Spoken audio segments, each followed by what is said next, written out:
Ардчилсан 3 дугаар чуулган Улаанбаатар хотод болно. Энэ удаагийн чуулганаар хэвлэлийн эрх чөлөөний асуудлаар холбогдох төлөөллүүд ярилцах юм.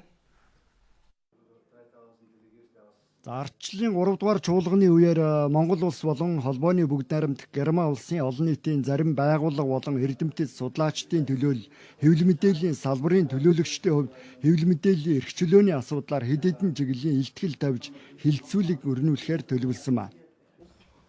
Миний хувьд хэвлэл мэдээлэлд олон нийтийн итгэх итгэлийн асуудлаар илтгэл тавина. Илтгэлийн гол үзэл санаа баримтлал бол хэвлэл мэдээллийн эрх чөлөө нь хэн нэгнээс хараат бус байх ёстой, чөлөөт байх ёстой гэдэг чиглэл юм а. Хэвлэл мэдээлэл бол бизнесийн болон бусад ямар нэг нөлөөнөөс хамаарахгүй байх ёстой. Хэвлэл мэдээллийн эрх чөлөө хөгжих гол үндэс суурь нь сэтгүүлчид хэн нэгнээс хараат бус бичих, хараат бус байдлыг эрхэмлэх явдал гэж холбооны бүгд найрамдах Герман улсын төлөөлөл хэлж байна.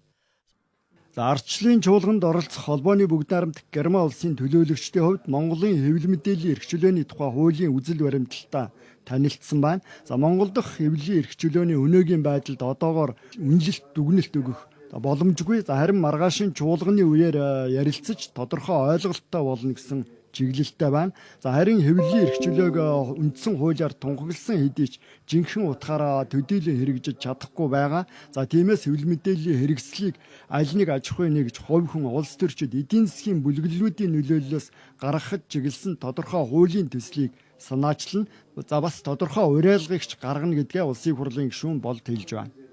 Одоо шинэ миний хувьд одоо юу гэдгийг вебсайт, телевиз, сонин янз бүрийн одоо бас улс төрч хүний хувьд тийм ээ одоо өөрийнхөө эзэмшилд өөрийнхөө эрх мэдэлд байлгаж үтсэн.